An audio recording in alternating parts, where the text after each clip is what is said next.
I'm officially streaming on YouTube, just so all of you know. Once again, you're more than welcome to unmute your mic whenever you want. Just know that it is recording on YouTube. Um, Welcome, QHOU. Welcome. Yeah, doing good. Thanks, pal. Good. Glad to hear you're doing good as well. So today is actually going to be a relatively easy lesson. I think it's good to start off easy. We're going to be talking a lot more about types. So what I mean by that is, if you remember, and this is not working. Okay, so if you remember, last time I was showing you stuff like, let greeting is a string, right? And we were also saying like maybe let number is an integer. We were talking about these types a little bit, where this is like some text, like some text. This is like a number. We also had an address type, which is something like 0x01, or in the real world, it's more like a full address like this, right? So these are what we call types, okay? And today we're going to talk about some of the more complex types that I use pretty much in every single contract all the time. So yeah. Also, quick note, unfortunately, Dimitri is not here to help debug, and it looks like transactions and scripts are just not working on the playground at the moment. So I'm going to be using VS Code. Um, and if any of you are curious how you can actually get, like, you can see actually that, like, there's like errors. There's like Cadence compile errors, and you can get that in your VS Code if you install this extension. Where is it? This one. So if you go to your extensions and you look up Cadence, and it's this one with this little cat here.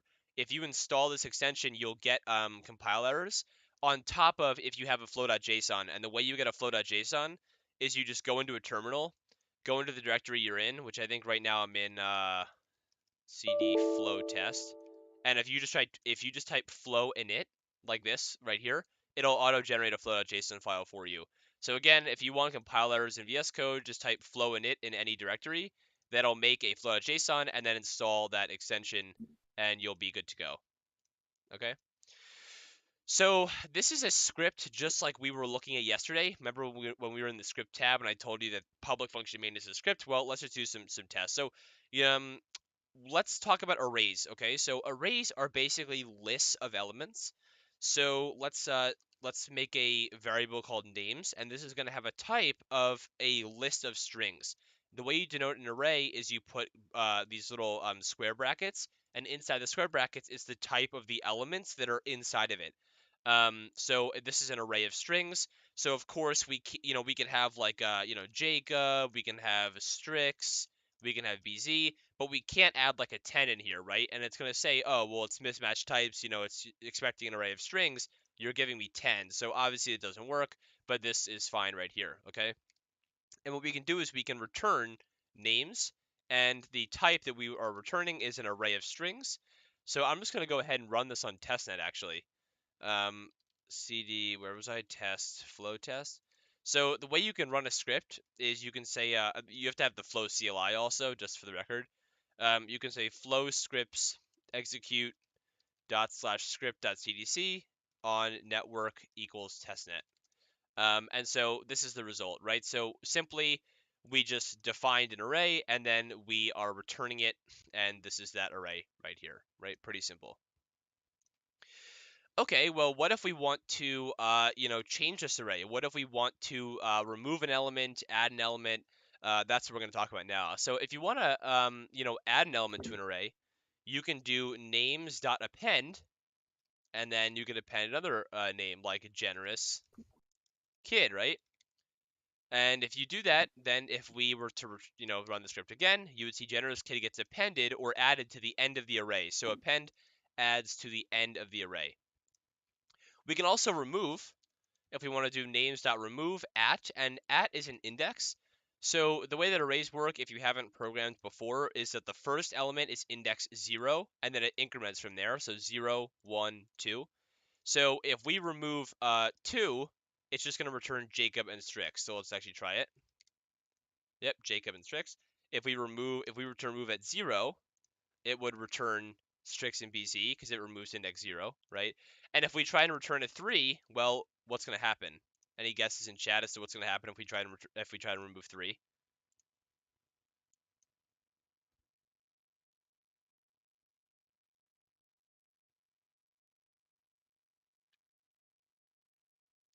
Any guesses?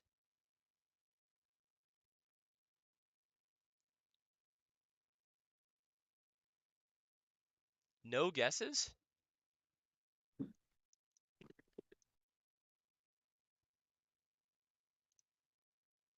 Yeah, error. Exactly. Yeah, it's just simply an error. Yeah. So you'll see we get an error in our terminal saying error because index 3 does not exist, and so nothing's there. So boom.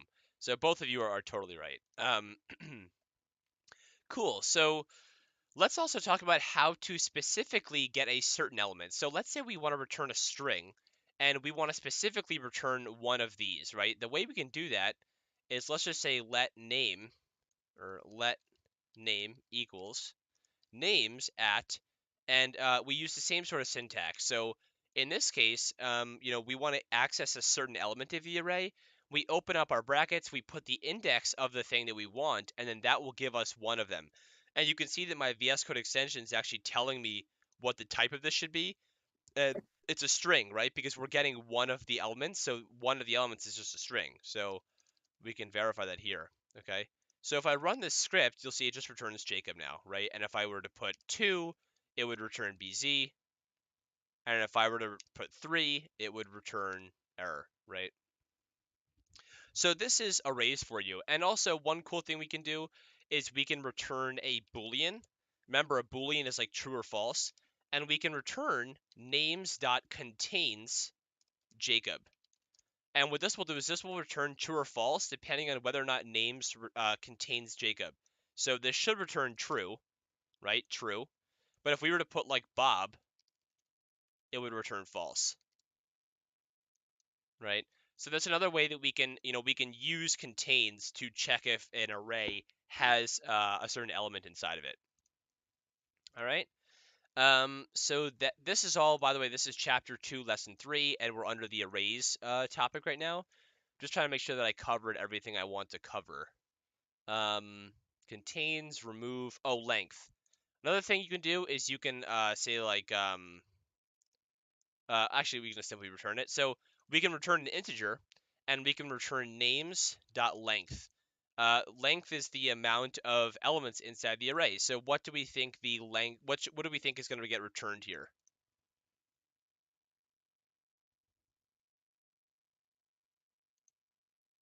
Any guesses? Yeah, exactly. It's going to be 3. Perfect. So 3, because it's returning the amount of elements inside this array.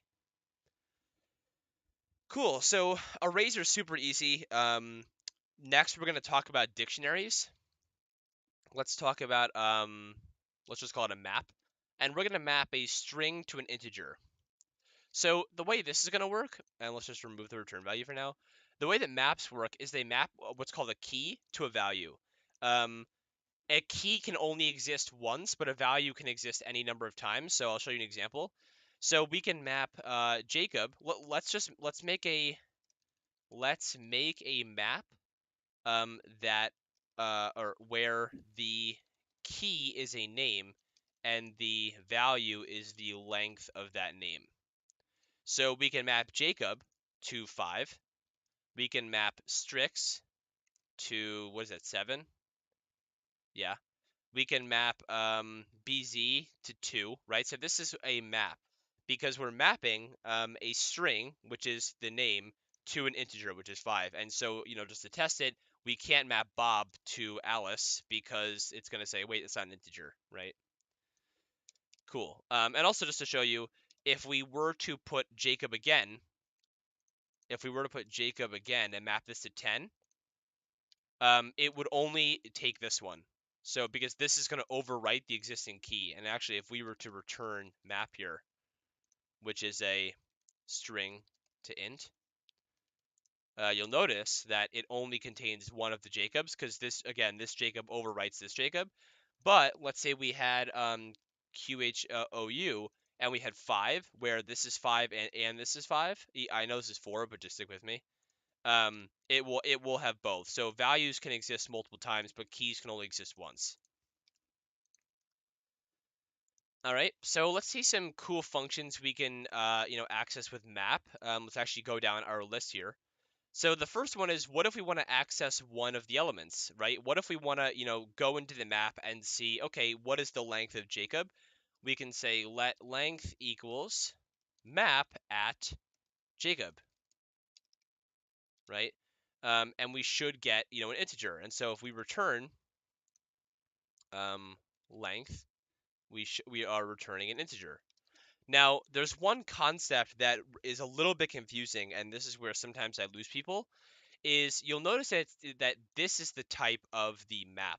Um, usually, usually what you would think is that, oh, you know, we are accessing, a map that where the value is an int. So why aren't we getting an integer back, right? We're inputting, we're trying to get an integer back, but we're getting what's called an optional back. And an optional is, signified by this little question mark.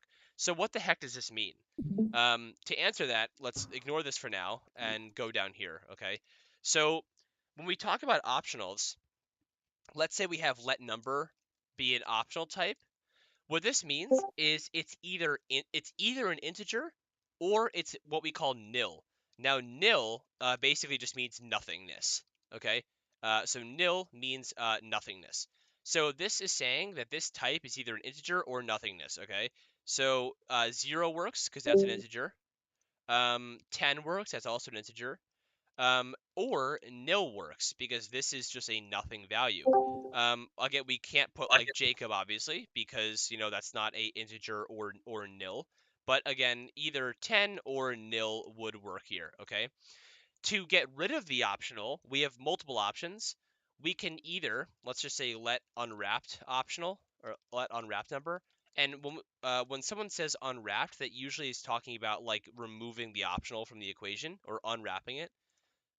So let's try and see how we can unwrap this number. So if we were to say number and we put a exclamation mark, this is what's called a force unwrap operator. So it takes a potentially nil value and force unwraps it to get rid of the optional, as you're seeing here. The other thing we can do, oh, and you might be wondering what happens if this thing is nil. Well, if this is nil and we use the force unwrap operator, the program aborts. Okay, it literally just like stops executing. However, if this was 10, then when we unwrap this will just become 10. Okay, so that's important to note. But there's another way we can unwrap this, and that's if we add what's called the these two question marks here, and we put a panic statement. And in this panic statement, you can describe, oops, the number was nil, and it will actually print this error message to the console. So using a panic statement is usually better because it makes it so that you can describe to the user what went wrong. So we'll bring this back in a second. But let's actually put this into a script and start testing this out. What's wrong here? Oh, missing return statement. Okay. So let's try this. So when we run this script, it panics. It says, oops, the number was nil. And that's because this was nil, right? So it's going to panic. However, if this is 10, let's return to the integer here. This will execute totally fine, right? So we had an optional, we unwrapped it with the panic, and then we returned it, and it's totally fine. All right. So let's bring back our other example now, and let's see why it's, how to fix this script. So here we're getting back an optional type, and I'll explain why we're getting back an optional type in a second. But what can I add here that would allow us to return an integer? Because right now it's an integer, it's an optional integer. So how can we return an integer here? What do I have to do? There's two ways we could return here. Anyone want to give me the first way that I just described? Exclamation point. Nice, Turbo. So boom, that's one. So if I put an exclamation mark here, it will compile, and I can now run the script, and it returns 5. right? Because that is the length of Jacob, 5. What is the other way? And Turbo, you can't answer because you're already too smart. Turbo was the one that got my Twitter riddle, by the way. Clapster, nice job, Turbo.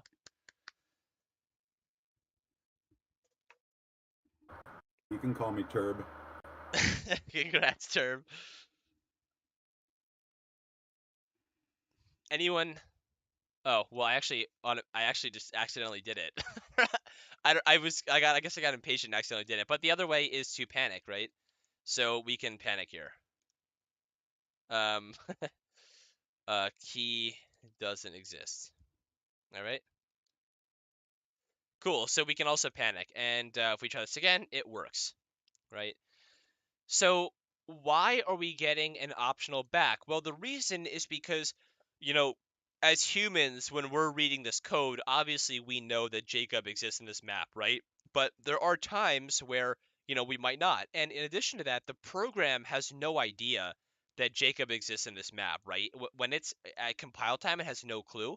So it has to, at runtime, which is runtime means when we're actually executing the program, and compile time means like before.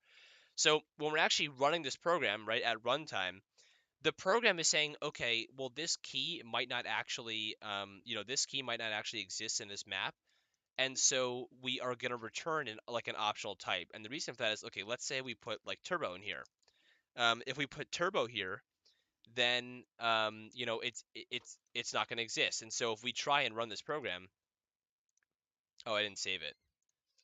If Yeah, if we try and run this program, it's going to say, oh, panic key doesn't exist, right? Because turbo doesn't exist here. So this actually, under the hood, is nil, right? And so when we try and panic, it's going to, abort the program. Does that make sense to everybody? I'm going to put a little thumbs up in chat.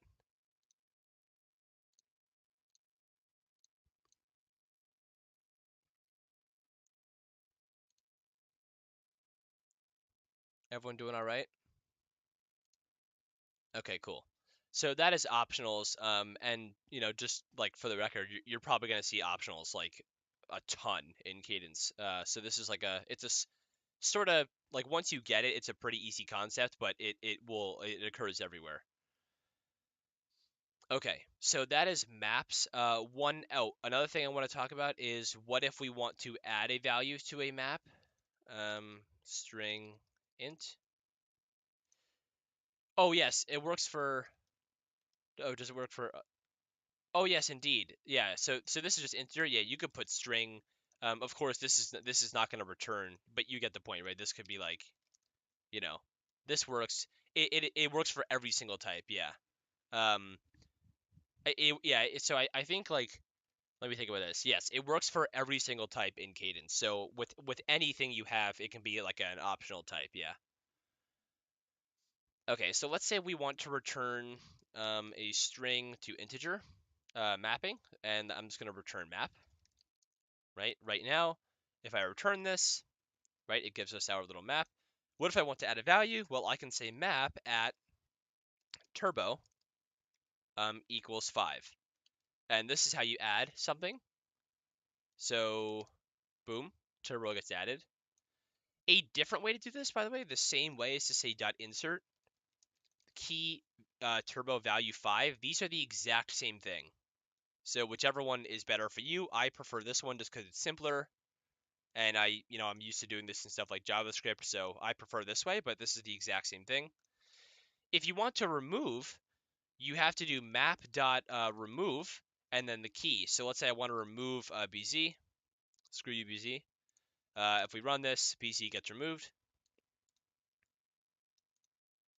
All right. That is maps. I think that's everything, if I'm not mistaken. Oh, keys and values. Another thing to do, let's say we want to return an array of all the strings. We can return map.keys. And map.keys will return an array of all the keys. So if we run this, array of all the keys, and what do you think we would put here if we want to return an array of all the values?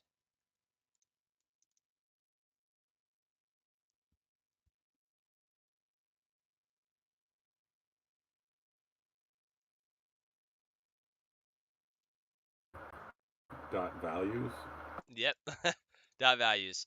And what do we think is the problem? What is this error telling us? Optional. Not quite. There's a problem in our return. What does this error mean?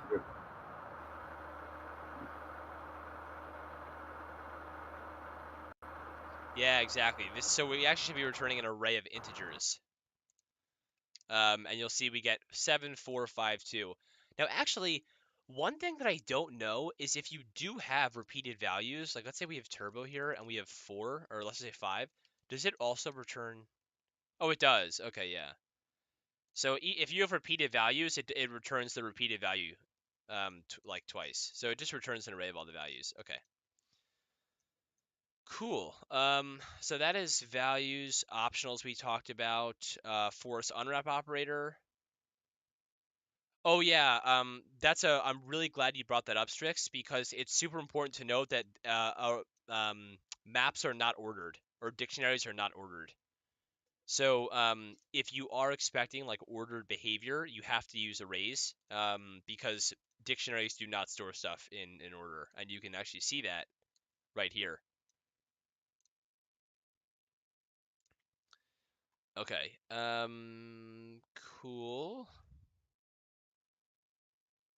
Yeah, that's it for that one. Let's talk about structs. So structs are another type of, or just are another type in Cadence, but we actually need to use the playground for this one. So back to the lovely playground. And let me just actually check if this is working yet. Oh, what a bummer. That's such a bummer. Oh wait, now I can't even refresh it. Okay. Pub contract test. Actually, no. I'm just gonna use scripts. Screw it. Okay. So structs are pretty cool because they're basically containers of a lot of other information. And what's great about structs is that we actually define what they look like. So the way you make a struct in Cadence, and by the way, you can create a struct in a script or a contract.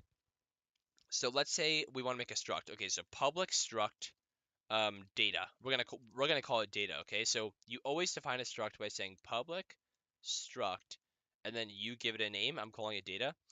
And inside the struct, we have to tell it what information we're going to store inside this struct. So let's say I'm going to say we're going to have a name. Let's just call this a profile, actually. Profile. Let's say we have a name, which is a string. Let's say we have an address, which is an address. Let's say we have a favorite number, which is an integer. And we have to have an init function to define all these things. So we have to pass in a name, which is a string, an address, which is an address, and a favorite number, which is an int.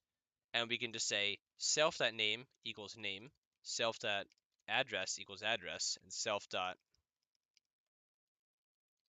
number equals favorite number. So self.name is referring to this variable, and it equals it to the name that we pass in. Self.address is this address equal to this address. You get the point. What we're going to do is we're going to return a profile. So you'll see that we actually defined our own type called profile right here, which is pretty awesome. So we can say let profile, which is a profile type, equals profile, and then we open up these little parentheses, and we have to pass our data in now. And then down here we can return the profile. All right. So we have to pass in these three things: the name, the address, and the favorite number. So let's go ahead and do that. Let's say name is Jacob. Address is, and I actually, because we're doing this on testnet, I have to actually give it an address. So let me figure out how to do that. I think I might have like a, yeah. So I'll just, okay, this is just like a random testnet address. So just bear with me. And a favorite number, I'll just say like 13, right? So when we go ahead and run the script now, here's our result. It's a profile, and this is just like some weird typing mechanism. Um, oh yes, no worries at all, Strix. So on line two, can let profile, sure, yes. So this can be, let's say, Jacob's profile. Does that help? Okay, perfect. So we're going to say let Jacob's profile, which is the variable name. And also, maybe if it makes it even easier, we can just like remove the type. Well, the extension suggests it anyway. But really, this is just a profile struct, and then what I add right here is just the type of the like the type of the data. All right. So if I run this, this is what I get. A profile where the name is Jacob, the address is this address, and the favorite number is 13. Cool. So this is a struct type. Um, and what's awesome about structs is that they can also have functions inside of them. So let's say we have a function called change name, where we pass in a new name and say self.name equals new name. Oh, I'm glad this came up. What do you think I actually talked about this yesterday. Why is this an error? It has to do with something on this line.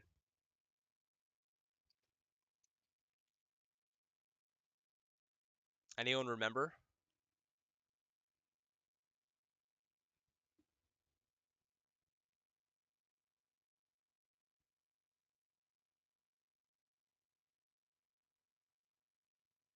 Yeah, exactly. This has to be var. So remember, let is for constants and var is for actual variables. That change.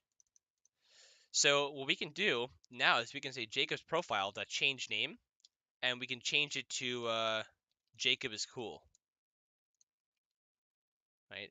And if we run this now, you'll notice that the name is Jacob is cool because we called this function on it. So this is structs for you. Now I wish I could do this in the playground, but I might have to do it next time, which is okay.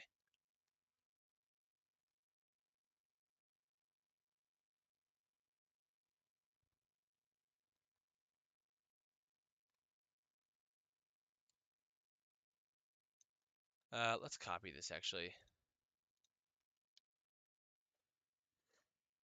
Yes, you can, Turbo. Exactly, Strix. That's what's so cool about structs is that this is actually a type that we define.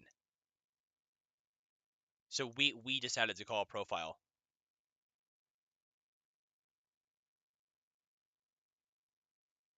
Exactly. So I'll show you another example that should help. So this is an actual contract, and this is a pretty legitimate contract, and there's a lot going on here. But let's try to figure this out together. So this is a contract called authentication, and it stores a dictionary of profiles.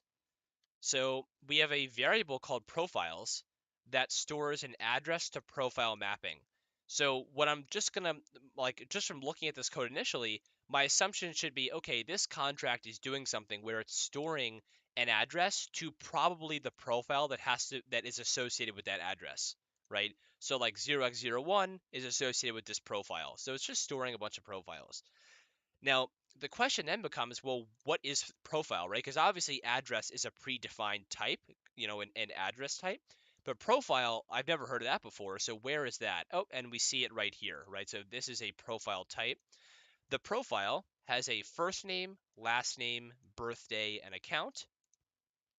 And of course, we have to have an init function that initializes those fields because if we didn't, then this wouldn't make any sense, right? This isn't getting set anywhere. So we have to have an init function where we pass in the first name, last name, birthday, account, and we set those, that we set that data. And then in order to add to this profile, we have a function where we pass in the first name, last name, birthday, account. We create the new profile by saying let new profile equals profile, passing in all the data, and then saying self.profiles, which is pointing to this dictionary, at account, which is an address type, so we can see that the address type is the key, equals profile, which is just the new profile. Everyone, is everyone all right with that? I'm gonna put a thumbs up in chat. Let me know if you're all right with that, or thumbs down.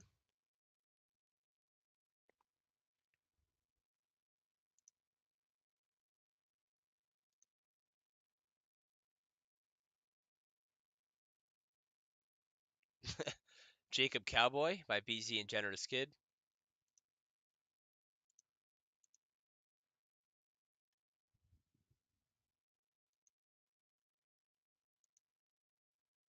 I see Strix is typing in questions, so I'll pause here for a quick sec.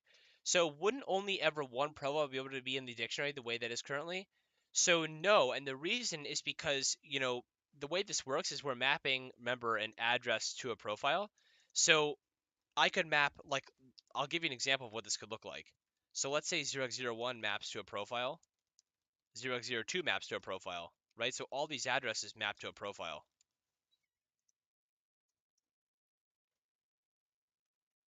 Right? Yeah. So we could have like multiple profiles in the dictionary. It's just that like they are mapped by different addresses. You're totally right that only one profile can exist for each address though, because that's how key value pairs will work in this case.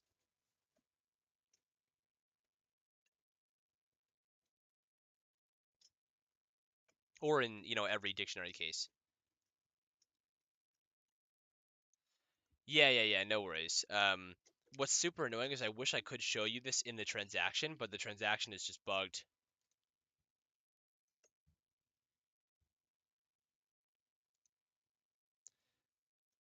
Um, so you can imagine that, like, my next question was going to be, would we call this add profile function in a transaction or a script? What do people think? Transaction, exactly. So I'll show you, even though I won't actually be able to, like, show you in the playground, I'll try and show you here, where this is going to be the transaction that allows us to add a profile. So we're importing authentication from 0x01. We have a transaction where it's taking in the first name, last name, birthday, and account, and then it's executing and saying authentication dot add profile, right? It's calling. I wonder if I could actually like have this over here and this over here. Oh, that's great. It has to be on larger screens. Okay, well, it looks like I can't show you because the playground's so annoying, but it's basically calling this add profile function. With that data, and then just logging, we're done. Exactly, Strix. You're totally right. So I just want to point out one little like error here, and that error is that based on how this transaction is currently written, I could make a profile for someone else. So let's say that Strix, let's say that like in real life, let's say that Jacob's address or my address is like 0x01 and Strix's address is like 0x03. I could pass in 0x03 for the account and make a profile for you. And obviously that's not ideal, but that's just how this is set up at the moment. So I just want to point that out so you get an understanding that, there's obviously some like security problem with this. And then you're totally right, Strix, that in order to read, we would have to use this script.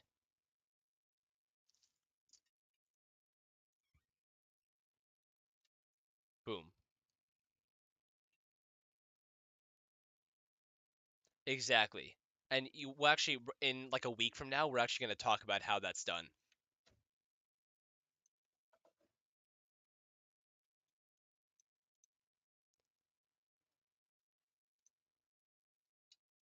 So then this is the script that reads the profile, and usually if we were on the playground, and this is like the last part of the lesson, if we are on the playground, I would say to you like, oh, what is the problem with this script? Because we're returning authentication dot profiles, which is just this dictionary at the certain address, and then the error it usually says is like, oh, we expected this, but we got this. and note that I put the question mark here. So what is the error with this and how do we fix it? Yeah. So the error is that because we're indexing into a dictionary, we're getting that optional type. And actually, if I was to separate this out, I would show you that it's what it's actually returning is this type,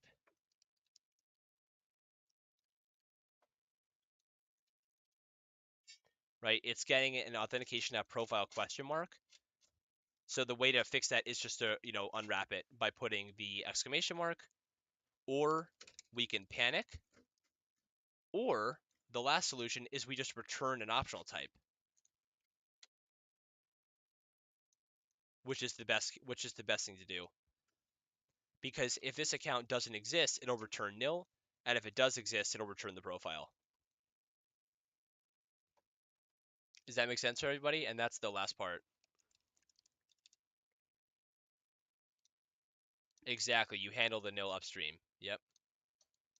And what Turbo is saying by that is like when you have some sort of DApp or some sort of program, you want your client to have to deal with the nil rather than like aborting and panicking in your script.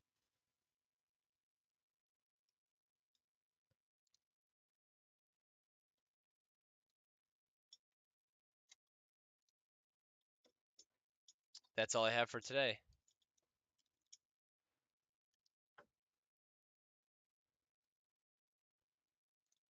All right, so for I think the next time that we have a session is on Wednesday. So for Wednesday, just make sure to do your chapter 2 quests, and also yeah, yeah, the legal. It's so true, so true, so true. I had that ready to go. Um, and also as part of your homework, I would say to complete your chapter 2 quests, and then also post on, if you have Twitter, you don't have to make a Twitter if you don't have one, but if you do have Twitter, post a tweet that talks about one of the cool things that you learned during chapter 2, and just tag Emerald Dow so that I can see it and mark that you did it.